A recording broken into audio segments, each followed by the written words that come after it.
Art of War by Sun Tzu, translated by Lionel Giles. Part 9. The Army on the March. Sun Tzu said, "We come now to the question of encamping the army, and observing signs of the enemy. Pass quickly over mountains, and keep in the neighborhood of valleys. Camp in high places, facing the sun. Do not climb heights in order to fight." So much for mountain warfare. After crossing a river, you should get far away from it.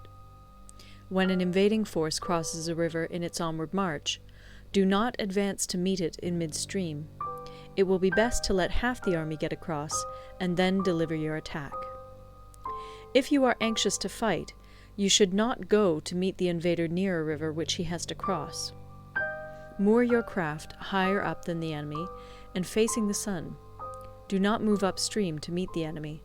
So much for river warfare. In crossing salt marshes, your sole concern should be to get over them quickly, without any delay. If forced to fight in a salt marsh, you should have water and grass near you, and get your back to a clump of trees. So much for operations in salt marshes. In dry, level country, take up an easily accessible position with rising ground to your right and on your rear, so that the danger may be in front and safety lie behind. So much for campaigning in flat country. These are the 4 useful branches of military knowledge which enabled the Yellow Emperor to vanquish 4 several sovereigns. All armies prefer high ground to low, and sunny places to dark. If you are careful of your men and camp on hard ground, the army will be free from disease of every kind, and this will spell victory. When you come to a hill or a bank, occupy the sunny side, with the slope on your right rear. Thus you will at once act for the benefit of your soldiers, and utilize the natural advantages of the ground. When, in consequence of heavy rains up country, a river which you wish to ford is swollen and flecked with foam, you must wait until it subsides. Country in which there are precipitous cliffs with torrents running between, deep natural hollows, confined places, tangled thickets, quagmires, and crevasses should be left with all possible speed and not approached. While we keep away from such places, we should get the enemy to approach them. While we face them, we should let the enemy have them on his rear. If in the neighborhood of your camp there should be any hilly country, ponds surrounded by aquatic grass, hollow basins filled with reeds, or woods with thick undergrowth, they must be carefully routed out and searched, for these are places where men in ambush or insidious spies are likely to be lurking. When the enemy is close at hand and remains quiet, he is relying on the natural strength of his position. When he keeps aloof and tries to provoke a battle, he is anxious for the other side to advance. If his place of encampment is easy of access, he is tendering a bait. Movement amongst the trees of a forest shows that the enemy is advancing. The appearance of a number of screens in the midst of thick grass means that the enemy wants to make us suspicious.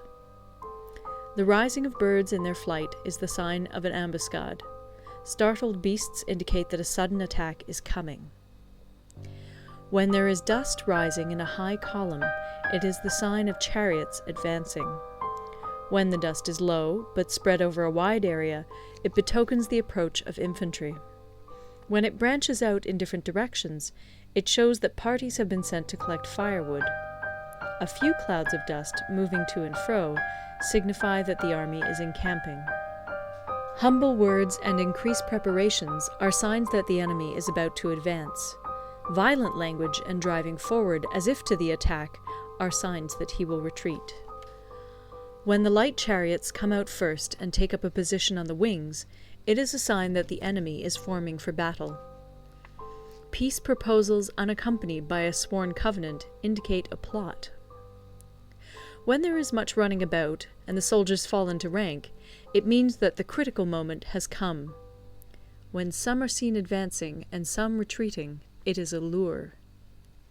When the soldiers stand leaning on their spears, they are faint from want of food. If those who are sent to draw water begin by drinking themselves, the army is suffering from thirst. If the enemy sees an advantage to be gained and makes no effort to secure it, the soldiers are exhausted. If birds gather on any spot, it is unoccupied. Clamor by night betokens nervousness. If there is a disturbance in the camp, the general's authority is weak. If the banners and flags are shifted about, sedition is afoot. If the officers are angry, it means that the men are weary. When an army feeds its horses with grain and kills its cattle for food, and when the men do not hang their cooking pots over the campfires, showing that they will not return to their tents, you may know that they are determined to fight to the death. The sight of men whispering together in small knots, or speaking in subdued tones, points to disaffection amongst the rank and file. Too frequent rewards signify that the enemy is at the end of his resources. Too many punishments betray a condition of dire distress.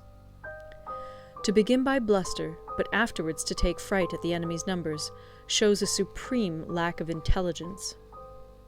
When envoys are sent with compliments in their mouths, it is a sign that the enemy wishes for a truce.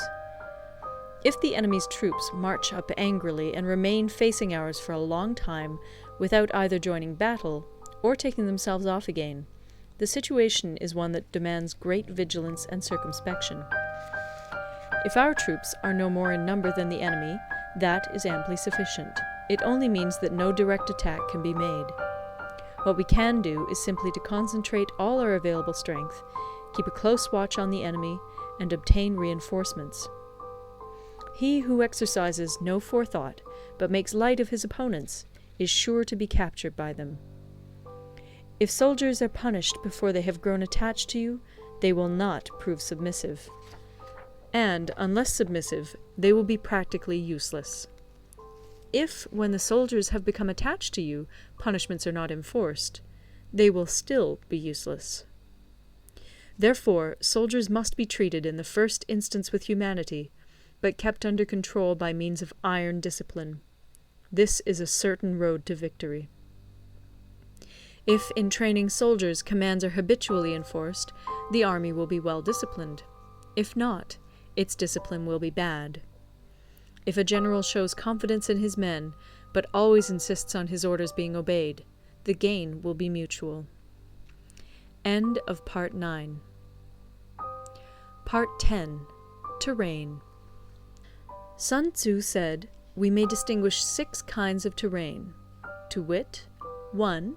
Accessible ground, 2. Entangling ground, 3. Temporizing ground, 4. Narrow passes, 5. Precipitous heights, 6. Positions at a great distance from the enemy." Ground which can be freely traversed by both sides is called accessible. With regard to ground of this nature, be before the enemy in occupying the raised and sunny spots, and carefully guard your line of supplies. Then you will be able to fight with advantage. Ground which can be abandoned but is hard to reoccupy is called entangling. From a position of this sort, if the enemy is unprepared, you may sally forth and defeat him. But if the enemy is prepared for your coming, and you fail to defeat him, then, return being impossible, disaster will ensue. When the position is such that neither side will gain by making the first move, it is called temporizing ground. In a position of this sort, even though the enemy should offer us an attractive bait, it will be advisable not to stir forth, but rather to retreat, thus enticing the enemy in his turn. Then, when part of his army has come out, we may deliver our attack with advantage. With regard to narrow passes, if you can occupy them first, let them be strongly garrisoned and await the advent of the enemy. Should the army forestall you in occupying a pass, do not go after him if the pass is fully garrisoned, but only if it is weakly garrisoned. With regard to precipitous heights, if you are beforehand with your adversary, you should occupy the raised and sunny spots, and there wait for him to come up. If the enemy has occupied them before you, do not follow him, but retreat, and try to entice him away. If you are situated at a great distance from the enemy, and the strength of the two armies is equal, it is not easy to provoke a battle, and fighting will be to your disadvantage. These 6 are the principles connected with earth. The general who's attained a responsible post must be careful to study them. Now, an army is exposed to 6 several calamities, not arising from natural causes, but from faults for which the general is responsible. These are 1. Flight, 2. Insubordination, 3. Collapse, 4. Ruin, 5. Disorganization, 6. Rout. Other conditions being equal, if one force is hurled against another 10 times its size, the result will be the flight of the former. When the common soldiers are too strong and their officers too weak, the result is insubordination. When the officers are too strong and the common soldiers too weak, the result is collapse. When the higher officers are angry and insubordinate, and on meeting the enemy give battle on their own account from a feeling of resentment, before the commander-in-chief can tell whether or not he is in a position to fight, the result is ruin. When the general is weak and without authority, when his orders are not clear and distinct, when there are no fixed duties assigned to officers and men, and the ranks are formed in a slovenly, haphazard manner, the result is utter disorganization. When a general, unable to estimate the enemy's strength, allows an inferior force to engage a larger one, or hurls a weak detachment against a powerful one, and neglects to place picked soldiers in the front rank, the result must be rout. These are 6 ways of courting defeat, which must be carefully noted by the general who has attained a responsible post. The natural formation of the country is the soldier's best ally, but a power of estimating the adversary, of controlling the forces of victory, and of shrewdly calculating difficulties, dangers, and distances, constitutes the test of a great general. He who knows these things, and in fighting puts his knowledge into practice, will win his battles. He who knows them not, nor practices them, will surely be defeated. If fighting is sure to result in victory, then you must fight, even though the ruler forbid it. If fighting will not result in victory, then you must not fight, even at the ruler's bidding. The general who advances without coveting fame, and retreats without fearing disgrace, whose only thought is to protect his country and do good service for his sovereign, is the jewel of the kingdom. Regard your soldiers as your children, and they will follow you into the deepest valleys. Look upon them as your own beloved sons, and they will stand by you even unto death. If, however, you are indulgent, but unable to make your authority felt, kind-hearted, but unable to enforce your commands, and incapable, moreover, of quelling disorder, then your soldiers must be likened to spoilt children. They are useless for any practical purpose. If we know that our own men are in a condition to attack, but are unaware that the enemy is not open to attack, we have gone only halfway towards victory. If we know that the enemy is open to attack, but are unaware that our own men are not in a condition to attack, we have gone only halfway towards victory. If we know that the enemy is open to attack, and also know that our men are in a condition to attack, but are unaware that the nature of the ground makes fighting impracticable, we have still only gone halfway towards victory. Hence the experienced soldier, once in motion, is never bewildered. Once he has broken camp, he is never at a loss. Hence the saying, "If you know the enemy and know yourself, your victory will not stand in doubt. If you know heaven and know earth, you may make your victory complete." End of Part 10.